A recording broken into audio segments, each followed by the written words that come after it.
Hello, welcome to the war of aspirants channel. और आज हमारी जो सीरीज चल रही है जहाँ पर हमने जीएस की 3 बुक्स से आए हुए जितने भी 3 बुक्स में प्रीवियस ईयर क्वेश्चंस दे रखे हैं उन सभी को हम कवर करने की कोशिश कर रहे हैं। मतलब सारी की सारी चीज़ें कवर कर रहे हैं। उनमें से जो पहली बुक है वो है घटना चक्र, दूसरी बुक है राकेश यादव रीडर्स पब्लिकेशन की 7300 की जीएस, और तीसरी बुक है लूसेंट की ऑब्जेक्टिव।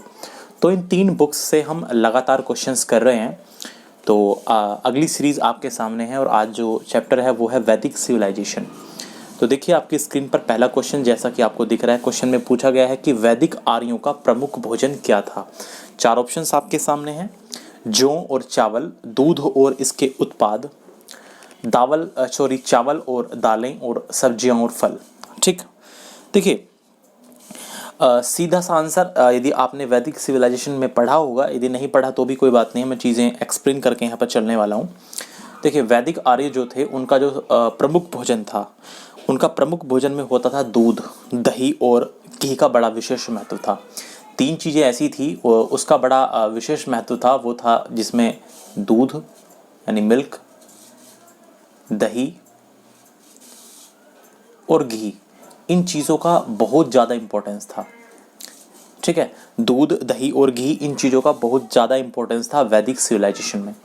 तो आपका जो आंसर यहाँ पर होने वाला है कि वैदिक आर्यों का प्रमुख भोजन क्या था, तो देखिए यहाँ पर आपको पहला ऑप्शन जो है वो शायद कंफ्यूज कर दे कि वहाँ पर लिखा हुआ है जो। देखिए एक बात समझ लीजिए, जो वैदिक आर्य थे उनका जो अन्न था, उन्होंने जो अन्न का यूज़ किया था सबसे पहले वो जो था। अन्न का जो उन्होंने यूज़ किया था, जो सबसे पहला अन्न था उनके लिए वो जो था। लेकिन यहाँ पर पूछ रहा कि प्रमुख भोजन क्या होता था।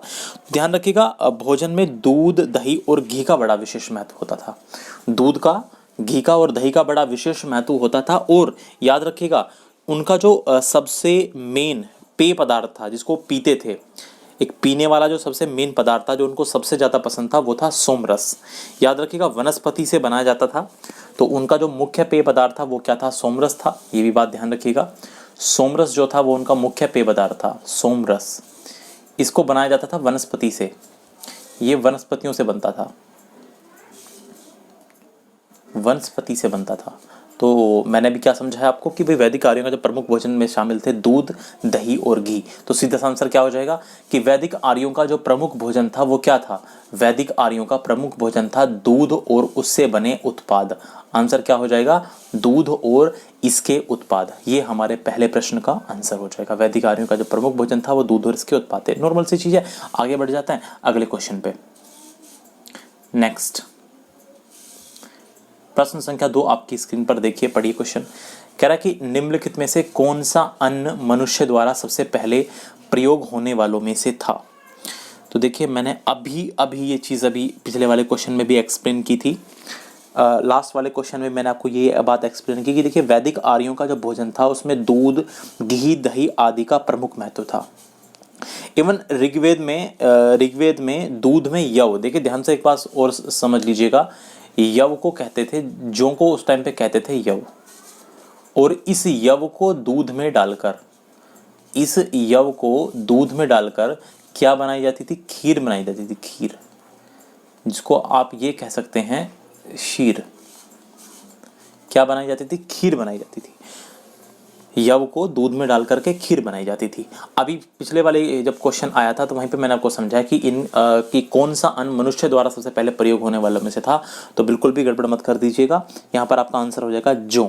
मनुष्य द्वारा सबसे पहले जौ का प्रयोग करने के ही साक्ष्य मिले हैं। मानव द्वारा सबसे पहले यदि किसी अन्न का यूज करने के साक्ष्य मिले हैं तो वो कौन सा अन्न है, जौ है। ठीक है, इसके बाद में गेहूं का भी प्रमाण मिले हैं, लेकिन यदि पूछे सबसे पहला कौन सा अन्न था तो दैट वाज जौ यानी यव था। और यदि हम वैदिक आर्यों की बात करें तो ये लोग अन्न में जौ, इसके अलावा गेहूं, वैदिक आर्य जो थे जौ, गेहूं, मूंग भी ये लोग यूज करते थे, मूंग, इसके अलावा तिल और धान, इन सब चीज़ों का वैदिक आर्य प्रयोग करते थे। ठीक है, वैदिक सिविलाइजेशन में इन सभी चीज़ों का जिक्र है, इन सभी चीज़ों का उल्लेख मिलता है, इन सारी की सारी चीज़ों का उल्लेख मिलता है वैदिक सिविलाइजेशन में। तो ये बात मत भूलिएगा। चलिए आगे बढ़ते हैं और आगे की बात को समझने की कोशिश करते हैं। अगले प्रश्न पे आते हैं। प्रश्न संख्या 3 आपकी स्क्रीन पर ये रही। क्वेश्चन नंबर 3 कि वैदिक लोगों द्वारा किस धातु का प्रयोग पहले किया गया। देखिए यहाँ पर आपके सामने 4 ऑप्शंस हैं, चांदी, सोना, लोहा और तांबा। अब यहाँ पर समझने वाली चीज़ क्या है उसको ध्यान से सुनिए। देखिए वैदिक सिविलाइजेशन की यदि बात करें तो आप लोग एक अच्छे से एक बात यहाँ पर समझ के चलिएगा। वैदिक सिविलाइजेशन को हम 2 पार्ट में डिवाइड करते हैं। जो वैदिक सभ्यता है उसको 2 भागों में बांटा जाता है। कौन कौन से वो 2 भाग हैं? एक है ऋग्वैदिक काल, एक है ऋग्वैदिक पीरियड, ऋग्वैदिक काल, और दूसरा है उत्तर वैदिक काल। उत्तर यानी इस ऋग्वैदिक काल के बाद वाला पीरियड, उत्तर वैदिक काल। उत्तर वैदिक काल। अब इनके जो टाइम पीरियड की मैं बात करूं तो देखिए जो ऋग्वैदिक काल है ये 1500 बीसी से लगभग 1500 बीसी से 1000 बीसी तक का इसका टाइम पीरियड माना जाता है। समय अवधि इसकी मानी जाती है 1500 बीसी से 1000 बीसी तक। लेकिन उत्तर वैदिक काल की बात करें तो इसकी जो टाइम पीरियड है वो है 1000 बीसी से 600 बीसी। अरे वो ऊपर डीसी लिख दिया मैंने भाई, बीसी है वो, ठीक है, बीसी। अब यहाँ पर समझने वाली बात क्या है, उद्देश्य क्या है इस बात को बताने का। इस बात को बताने का उद्देश्य ये है कि जो ऋग्वैदिक लोग थे ये यूज करते थे तांबा। ये यूज करते थे कौन सी मेटल का यूज करते थे? तांबे का यूज करते थे, ठीक है, समझ लेना ध्यान से। लेकिन उत्तर वैदिक काल आते आते इस लोहे की खोज हो चुकी थी। उत्तर वैदिक काल आते आते लोहे की खोज हो चुकी थी, उत्तर वैदिक काल आते आते। लेकिन क्वेश्चन पूछा कि वैदिक लोगों द्वारा किस धातु का प्रयोग सबसे पहले किया गया, तो आपका आंसर होना चाहिए तांबा। देखिए जो ऋग्वैदिक काल के लोग थे उन्होंने तो तांबे का ही यूज किया था, कॉपर का ही यूज किया था।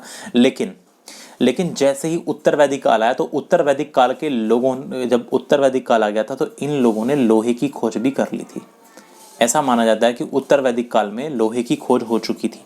यहाँ पर समझने वाली बात आपके सामने ये है कि ध्यान रखिएगा लोहे को किस नाम से जाना जाता था वैदिक काल में, यानी उत्तर वैदिक काल में लोहे को कृष्ण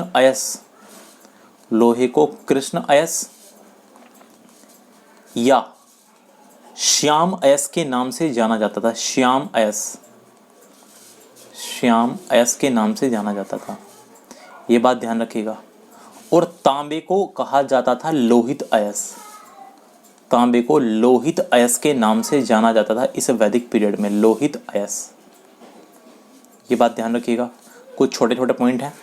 तो यहाँ पर क्वेश्चन में पूछा गया कि वैदिक लोगों द्वारा किस धातु का प्रयोग पहले किया गया, तो जो आंसर विल बी, जो और यहाँ पर एसएससी ने भी जो आंसर माना था वो तांबा ही माना था, ठीक है। एसएससी ने भी जो आंसर माना था वो तांबा ही माना था, ठीक है। हाँ, लोहे की खोज हुई है लेकिन वो उत्तर वैदिक काल आने तक, उत्तर वैदिक काल जब आ गया था उस टाइम तक आते आते लोहे की खोज हो पाई थी, ठीक है। चलिए जी, कुल मिला के ये बात रही। अब हम आगे बढ़ते हैं और आगे चीज़ों की समझने की कोशिश करते हैं। तो ऋग्वैदिक लोगों द्वारा सबसे पहले तांबे का प्रयोग किया गया था। ऋग्वेद में जो है लोहित अयस नाम की धातु का उल्लेख मिलता है, किंतु इसकी पहचान भी संदिग्ध है, बात ध्यान रखना। कुछ विद्वान इसे तांबा भी कहते हैं, कुछ विद्वानों ने तो इसको कांसा भी बताया है, ठीक है। लेकिन ध्यान रखना जो ऋग्वैदिक आर्य थे, यानी मैंने अभी बताया ऋग्वैदिक आर्य से मतलब क्या है, जो ऋग्वैदिक काल के आर्य थे भाई वो लोहे से परिचित नहीं थे। लोहे से परिचय तो उत्तर वैदिक काल में आने के बाद हुआ है। ये लोग तो ऋग्वैदिक काल के आर्य तो लोहे से परिचित ही नहीं थे, ठीक है, ये बात ध्यान रखिएगा। तो आप लोहा आंसर मत लगाइएगा। वैदिक लोगों द्वारा किस धातु का प्रयोग पहले किया गया था, वो स्टार्टिंग में तांबा ही यूज करते थे, ठीक है। चलिए अगले प्रश्न की तरफ चलते हैं और अगला क्वेश्चन देखते हैं। नेक्स्ट आपकी स्क्रीन पर ये रहा। कह रहा है कि वेद का अर्थ क्या है, वेद शब्द का अर्थ क्या है? ज्ञान, बुद्धिमत्ता, कुशलता और शक्ति। बिल्कुल भी हमें इसमें टाइम हम बिल्कुल भी वेस्ट नहीं कर सकते। आप लोग जानते हैं वेद का जो अर्थ होता है वो होता है ज्ञान, नॉलेज। वेद का अर्थ क्या होता है? ज्ञान, ठीक है। यहाँ पर एक और चीज़ ध्यान रखिएगा, क्योंकि देखो जो जितनी भी वैदिक सभ्यता है ये सभ्यता किसकी है? आर्यों की। तो आपसे पूछ सकता है कि बताइए आर्य का क्या अर्थ है, आर्य का क्या अर्थ है? तो याद रखना, जैसे वेद का अर्थ होता है ज्ञान, आर्य का अर्थ होता है श्रेष्ठ, आर्य का अर्थ होता है श्रेष्ठ। ये बात ध्यान रखिएगा, ठीक है। वेद का अर्थ होता है ज्ञान और आर्य का अर्थ होता है श्रेष्ठ, ये बात भी ध्यान रखिएगा। चलिए, इस क्वेश्चन में बहुत ज़्यादा क्योंकि आप लोग जानते हैं वैदिक सभ्यता के जो संस्थापक थे वो आर्य थे, और याद रखना एक ग्रामीण सभ्यता है। वैदिक सिविलाइजेशन जो है वो एक ग्रामीण सभ्यता है। देखिए फ़र्क समझ लीजिए, इससे पहले आपने देखी थी इंडस वैली सिविलाइजेशन, वो थी एक नगरीय सभ्यता, शहरी, ठीक है, वो एक नगरीय सभ्यता थी, एक शहरी सभ्यता थी। लेकिन ये कैसी है, वो अर्बन सिविलाइजेशन थी, ये वाली एक रूरल सिविलाइजेशन है, ये एक ग्रामीण सभ्यता है। बात ही समझिए, बात ध्यान रखिएगा। आगे चलते हैं जी, और अगले प्रश्न की तरफ हम रुख करते हैं। अगला क्वेश्चन आपकी स्क्रीन पर ये रहा। कहा गया कि आर्य सभ्यता में मनुष्य के जीवन के आयु के आरोही क्रम के अनुसार, आरोही यानी बढ़ता क्रम, बढ़ते क्रम के अनुसार निम्नलिखित चरणों में से कौन सा विकल्प सही नहीं है। देखिए बात को ध्यान से सुनिए, यहां पर कौन सा विकल्प सही है, माफ कीजिए, ये नहीं पूछा सही नहीं है, कौन सा विकल्प सही है। कह रहा है कि आर्य सभ्यता में मनुष्य के जीवन के आयु के आरोही क्रम अनुसार इन चरणों में से कौन सा विकल्प सही है। तो देखिए मैं आपको समझाता हूँ जो आर्य सभ्यता थी, आर्य सभ्यता में क्या चीज़ थी। देखिए उत्तर वैदिक काल में सबसे पहले, उत्तर वैदिक काल में यानी जो लेटर वैदिक पीरियड है, उत्तर वैदिक काल में सबसे पहले दो चीज़ों का जिक्र हुआ। कौन कौन सी वो चीज़ हैं, एक गोत्र का जिक्र भी उत्तर वैदिक काल में मिला, और इसके अलावा आश्रम व्यवस्था, इसके अलावा आश्रम व्यवस्था का जिक्र भी उत्तर वैदिक काल में मिला। आश्रम व्यवस्था, अब समझिए, देखिए आश्रम व्यवस्था क्या कहती है। आश्रम व्यवस्था ये कहती है, ध्यान से सुनिएगा, आश्रम व्यवस्था ये कहती है कि 25 वर्ष की आयु तक, 25 वर्ष की आयु तक व्यक्ति को ब्रह्मचर्य का जीवन जीना चाहिए। सबसे पहले उन्होंने कहा है कि 25 ईयर्स की एज तक ब्रह्मचर्य का जीवन जीना चाहिए। इसके बाद 50 वर्ष की आयु तक, 50 वर्ष की आयु तक जीवन होना चाहिए गृहस्थ का जीवन जीना चाहिए।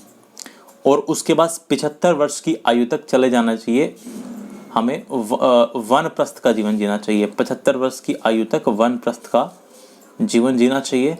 और उसके बाद 75 वर्ष के पश्चात यानी 75 वर्ष के बाद, यानी आप ये कह सकते हैं 100 वर्ष की आयु तक, क्योंकि देखो जो हिंदू धर्म ग्रंथ है वहाँ पर मानव की जो आयु है वो लगभग 100 वर्ष मान ली गई है। तो 75 के बाद यानी 75 के बाद आप ये कह सकते हैं 100 वर्ष तक ये जो जीवन होना चाहिए, इसमें होना चाहिए संन्यास, एक सन्यासी का जीवन जीना चाहिए 75 वर्ष की आयु के बाद। ठीक है, तो आप देखिए सबसे पहला क्रम क्या है, ब्रह्मचर्य, उसके बाद गृहस्थ, उसके बाद वानप्रस्थ और उसके बाद सन्यासी। तो आप देख सकते हैं, देखिए सबसे पहले ऑप्शन में ब्रह्मचर्य, उसके बाद गृहस्थ, उसके बाद वानप्रस्थ, उसके बाद सन्यास। तो आपका आंसर क्या हो जाएगा, ऑप्शन नंबर ए हो जाएगा। आश्रम व्यवस्था का जिक्र ऋग्वैदिक काल में है, ठीक है, ये बात ध्यान रखिएगा। गोत्र शब्द का भी जिक्र सॉरी माफ कीजिएगा, दोनों चीज़ों का, गोत्र और आश्रम व्यवस्था दोनों का जिक्र उत्तर वैदिक काल में है। और उत्तर इसके अनुसार जो है आश्रम व्यवस्था के अनुसार ब्रह्मचर्य, गृहस्थ, वानप्रस्थ और सन्यास, ये आपका सही क्रम बनता है। ठीक है, चलिए नेक्स्ट क्वेश्चन पे चलते हैं। अगला क्वेश्चन है आपकी स्क्रीन पर ये रहा। आरंभिक वैदिक काल में वर्ण व्यवस्था आधारित थी, किस चीज पर आधारित थी। जो आरंभिक वैदिक काल था यानी ऋग्वैदिक काल, उसमें जो वर्ण व्यवस्था थी वो किस चीज पर आधारित थी। ऑप्शंस दे रखे हैं, शिक्षा पर, जन्म पर, व्यवसाय पर या प्रतिभा पर। ध्यान रखिएगा, आरंभिक वैदिक काल में जो वर्ण व्यवस्था थी, ध्यान से समझिएगा, जो आरंभिक वैदिक काल था उसमें वर्ण व्यवस्था व्यवसाय पर आधारित थी। किस पर आधारित थी, व्यवसाय, यानी जो भी प्रोफेशन होगा उस पर आधारित थी। जो आरंभिक वैदिक काल था उसमें जो वर्ण व्यवस्था थी वो आधारित होती थी किस पर, व्यवसाय पर, जो प्रोफेशन होता था। लेकिन जैसे जैसे समय बीतता गया, जैसे जैसे उत्तर वैदिक काल आया, तो आप लोग ये पाएंगे कि उत्तर वैदिक काल आते आते जो वर्ण व्यवस्था थी वो जन्म पर आधारित होने लगी। जब हालांकि यहाँ पर क्वेश्चन में ये पूछा है कि आरंभिक वैदिक काल में वर्ण व्यवस्था किस पर आधारित थी, तो व्यवसाय पर, यानी किसी का जैसा काम उसको वही जाति मिलती थी। ठीक है, जैसा काम उसकी जाति वो मानी जाती थी। लेकिन उत्तर वैदिक काल आते आते जो वर्ण व्यवस्था थी वो जन्म के आधार पर होने लगी, यानी जो जिस कुल में जन्म लेगा उसकी जाति वही होगी। ठीक है, चलिए इससे आगे बढ़ने की कोशिश करते हैं हम, और आगे चीज़ों को समझने की और कोशिश करते हैं। देखिए यहाँ पर हमें समझने वाली एक और भी बात का भी ध्यान रखना है। ओफ 1 मिनट प्लीज़, इसको मैं सही कर लेता हूँ ज़रा। चलिए देखिए क्वेश्चन नंबर 8, कह रहा है ऋग्वैदिक आर्य पशुचारी लोग थे। यह इस तथ्य से पुष्ट होता है कि जो ऋग्वैदिक आर्य थे वो पशु चराने वाले लोग थे। अब आपके सामने जो ये तथ्य दे रखे हैं, जो आपके सामने फैक्ट्स दे रखे हैं, इनमें से किस फैक्ट से ये बात जो है सही प्रमाणित होती है? पहला है कि ऋग्वेद में गाय के अनेक संदर्भ हैं। पहला ऑप्शन है कि ऋग्वेद में गाय के अनेक संदर्भ हैं। दूसरा ऑप्शन है अधिकांश युद्ध गायों के लिए लड़े गए थे। अधिकांश युद्ध जो है वो गायों के लिए लड़े गए थे। तीसरा ऑप्शन है पुरोहितों को दिए जाने वाला उपहार प्राय गाय होती थी, न कि जमीन। और चौथा ऑप्शन है उपर्युक्त सभी। तो आंसर समझ लीजिएगा, यहाँ पर है उपर्युक्त सभी आपका आंसर। सारी की सारी चीजें ध्यान से समझिएगा। देखिए ऋग्वेद में गाय, एक तो गाय और एक सांड, इन दोनों की बहुत ज्यादा चर्चा है। ठीक है, ऋग्वेद में गाय और सांड की इतनी चर्चा है कि ऋग्वेदिक आर्यों को तो मुख्य रूप से आप ये कह सकते हैं कि ये लोग पशु चराने वाले लोग ही थे। ठीक है, ये लोग पशु चराने वाले लोग ही थे। ये ध्यान रखिएगा, गाय का 176 टाइम उल्लेख मिलता है, 176 बार। ऋग्वेद में 176 बार उल्लेख मिलता है किसका? गाय का। गाय का 176 टाइम उल्लेख मिलता है। और याद रखिएगा, इनके जितने भी युद्ध हुए, अधिकांश युद्ध, ऋग्वैदिक आर्यों के जितने भी युद्ध होते थे आपस में, वो अधिकांशतः ज्यादातर गायों के लिए ही, गायों को लेकर ही हुए हैं। ठीक है, वो गायों को लेकर ही हुए हैं। आप ऋग्वेद में एक शब्द का प्रयोग किया गया है, गविष्टि। गविष्टि, इस गविष्टि का मतलब होता है गायों की खोज, गायों का अन्वेषण। गायों की खोज या गाय का अन्वेषण।